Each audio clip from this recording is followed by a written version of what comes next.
Hello everyone, मेरा नाम doctor Pranav घोड़ी है। मैं कंसल्टेंट एंडोक्राइनोलॉजिस्ट हूँ और diabetes specialist Wockhardt hospital Mumbai central पे। तो आज हम बात करेंगे डायबिटीज के बारे में। How does it affect the body's ability to regulate blood sugar levels? Diabetes एक ऐसी बीमारी है जिसमें हमारी बॉडी ब्लड शुगर लेवल्स को कंट्रोल में, नियंत्रण में नहीं रख सकती। तो सामान्य तरीके में हमारे शरीर में जो अग्नाशय है पैनक्रियाज, उसमें से उत्पादित होने वाला hormone insulin blood sugar levels को कंट्रोल में रखता है। इंसुलिन एक चाबी के जैसे काम करता है, जिसमें जो शुगर है हमारे खाने में से डाइजेस्ट होके जनरेट होने वाली शुगर वो लिवर, मसल और फैट में चली जाती है। तो उस ताले को खोलने के लिए इंसुलिन की जरूरत है। तो अगर बॉडी में इंसुलिन कम हो या इंसुलिन का काम बराबर से ना हो रहा हो तो शुगर लेवल्स बढ़ जाती है। शुगर लेवल्स बढ़ने की वजह से डायबिटीज डेवलप होता है। What are the main types of diabetes and how do they differ in terms of causes, symptoms and management?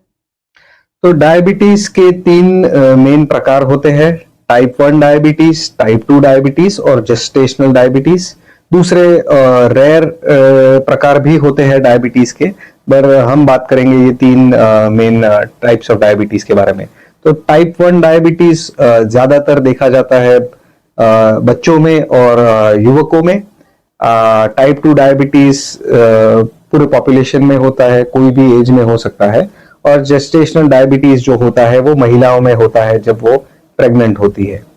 Type 1 diabetes एक ऑटो इम्यून डिजीज है, मतलब इस रोग में आपकी पैनक्रियाज जो है उसके सामने बॉडी खुद से ही अटैक करने लगती है।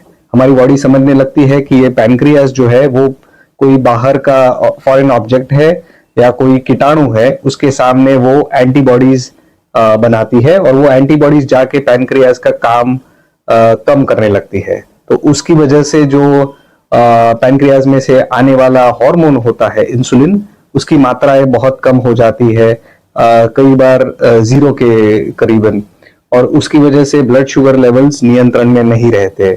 जिन लोगों को टाइप 1 डायबिटीज होता है उनकी ब्लड शुगर लेवल्स बहुत ही ऊपर नीचे होती है, बहुत फ्लक्चुएट होती है, और इनके लिए ट्रीटमेंट जो होता है वो इंसुलिन ही है।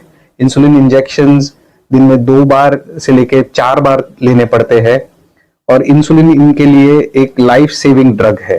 अगर इंसुलिन ना मिले तो शुगर लेवल्स बहुत ही बढ़ जाती है, ये डायबिटिक कीटोएसिडोसिस में जाके कोमा में जा सकते हैं। अब दूसरा प्रकार का जो डायबिटीज है टाइप 2 डायबिटीज, वो ज्यादा लोगों में देखा जाता है।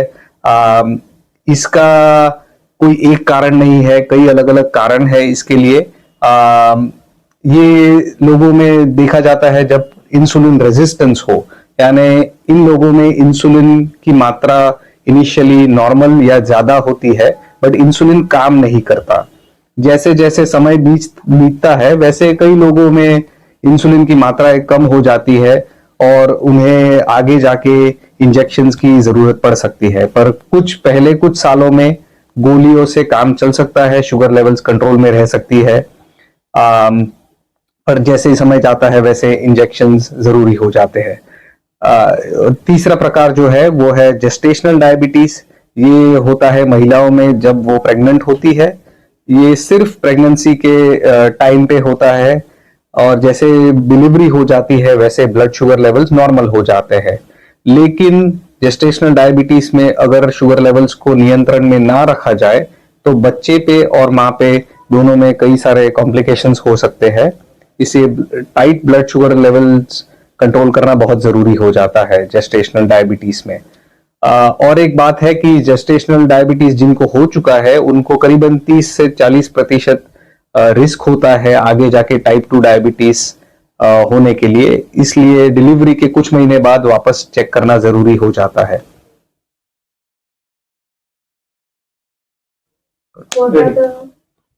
What are the most common early warning signs of diabetes that people should be aware of?